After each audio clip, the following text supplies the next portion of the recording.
Assalamu alaikum. Welcome to lecture number 11, segment number 1. Lecture number 10 में we did the audit committee. In lecture number 1 we'll do the audit committee charter. Now as you know, audit committee charter is a document.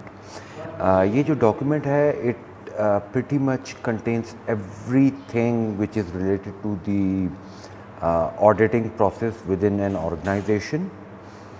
इसकी definition है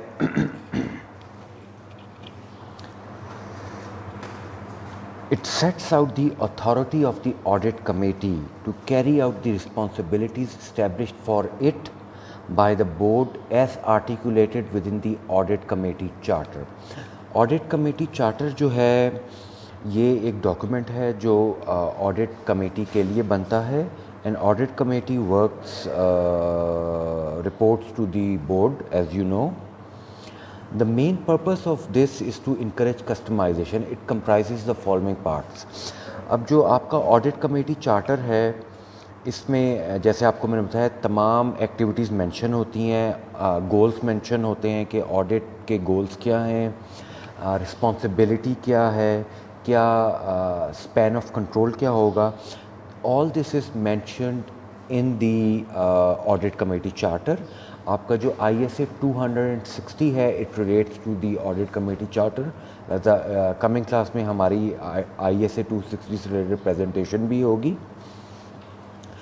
Now audit committee charter के different parts होते हैं. इसका जो पहला part है, it is called the organizational principles. इसमें आपकी तमाम चीज़ें मेंशन होती हैं, जैसे आपका इंट्रोडक्शन, आपका बैकग्राउंड, आपका पर्पस, आपका मैंडेट, आपकी अथॉरिटी, कॉम्पोजिशन, जो आपकी ऑडिट कमेटी की कॉम्पोजिशन है, information about the chair, audit committee executive कौन होगा, उसकी टर्म्स ऑफ ऑफिस क्या हैं और कोरम क्या है. ये तमाम चीज़ें आपका जो ऑडिट कमेटी चार्टर का ऑर्गेनाइजेशनल प्रिंसिपल पार्ट हैं, उसमें ऑडिट कमेटी चार्टर का हिस्सा बनती हैं. सेकंड आपका जो पार्ट होता है ऑडिट कमेटी का, it relates to the operational principles.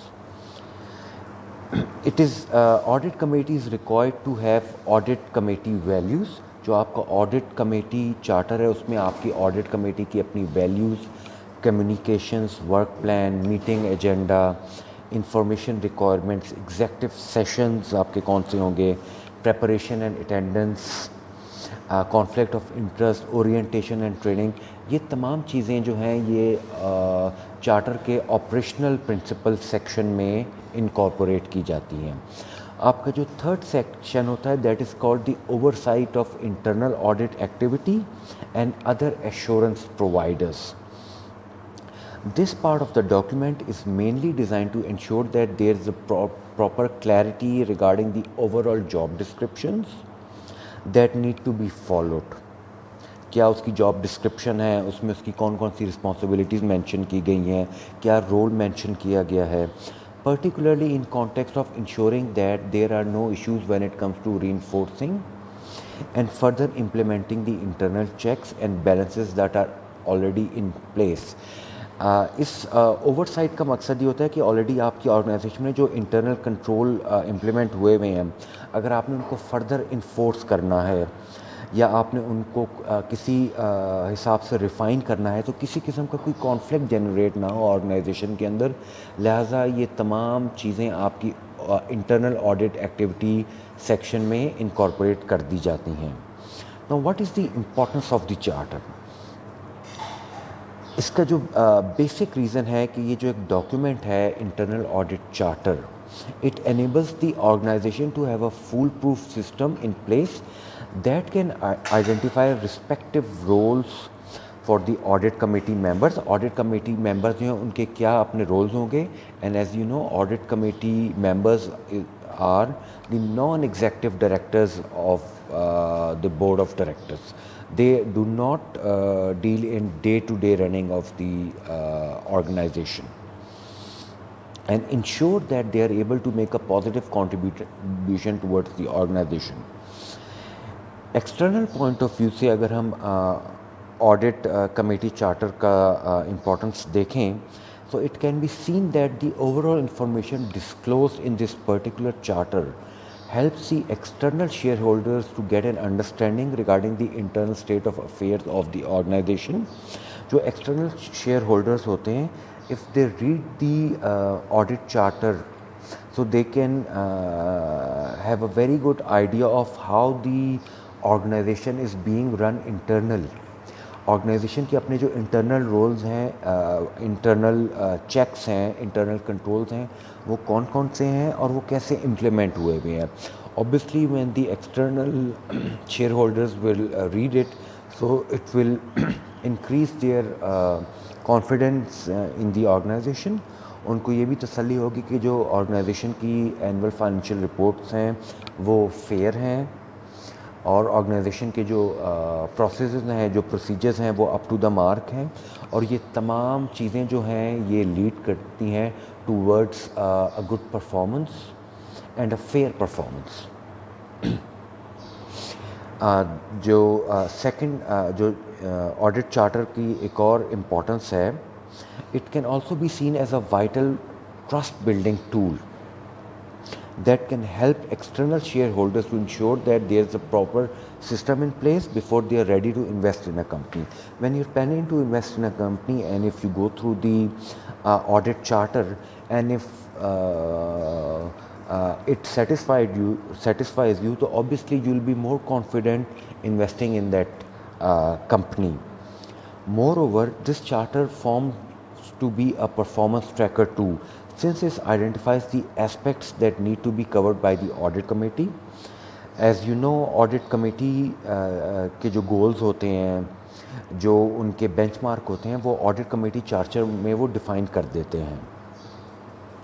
तो जब वो goals define हो गए हैं, so those goals can be compared against the audit committee charter to see कि आपकी actual performance कैसी है. goal तो company में set हो गए, लेकिन आया वो goals achieve हो रहे हैं, आया उन गोल्स को फॉलो किया जा रहा है, या कंपनी की डायरेक्शन जो है it is in an entirely different way. लिहाजा it also works as a mirror, जो आपको ये बताता है कि आपका जो अपने गोल्स थे कंपनी उनको अचीव करने की कोशिश कर भी रही है या नहीं. End of the year, this can further be evaluated by the board of directors in order to ensure that there are no loose ends. board of directors जो हैं वो हर साल के एंड में या साल में 2 दफ़ा इसका रिव्यू कर सकते हैं. जो गोल सेट हुए थे, जो ऑडिट चार्टर में आपके पॉइंट्स मेंशन हुए थे, कि आया उसमें किसी किस्म का कोई लूज एंड तो नहीं है. और ये वो भी चीज़ें आइडेंटिफाई कर सकते हैं कि जिनसे कंपनी की रेपुटेशन मार्केट में डैमेज हो. आया आपके गोल्स जो थे, आपका जो फाइनेंशियल फ्रेमवर्क है which you are suppose to follow, अगर वो फॉलो नहीं हो रहा, so board of directors can come to a conclusion कि इससे कंपनी की रेपुटेशन मार्केट में डैमेज हो सकती है. Therefore, having a document to track all such aspects becomes increasingly integral. इन तमाम पॉइंट्स की वजह से audit committee charter becomes a very important document which should be followed strictly, especially in modern day and age when it gets increasingly hard to establish proper and viable communication tools for the organization. ये जो आपका audit committee charter है, it also works as a communication tool. इसमें आपने अपने goals mention कर दिए, इसमें आपने ऑडिट कमेटी की रोल्स एंड रिस्पॉन्सिबिलिटी मेंशन कर दी, तो it becomes a form of a communication tool जिसके थ्रू ऑडिट कमेटी अपनी परफॉर्मेंस को भी इवेल्युएट कर सकती है, मैनेजमेंट की परफॉर्मेंस को भी इवेल्युएट कर सकती है, चीफ ऑडिट एग्जीक्यूटिव की परफॉर्मेंस इवेल्युएट हो सकती है, बोर्ड ऑफ डायरेक्टर्स खुद ऑडिट कमेटी की परफॉर्मेंस को इवेल्युएट कर सकते हैं using this document. Now, in the next segment, we'll discuss an audit committee charter sample. हम ये डिस्कस करेंगे कि नॉर्मली कंपनीज में जो ऑडिट कमेटी चार्टर डॉक्यूमेंट होता है उसकी फॉर्मेशन क्या होती है, उसका फॉर्मेट क्या होता है, उसमें कौन कौन सी टर्म्स यूज़ होती हैं, और उसमें किस तरीके से ऑडिट कमेटी की रिस्पॉन्सिबिलिटीज़ मेंशन की जाती हैं, उनका स्कोप मेंशन किया जाता है, और जो अदर रिक्वायरमेंट्स है related to the audit committee वो ऑडिट कमेटी चार्टर में किस तरीके से डिस्क्राइब की जाती हैं।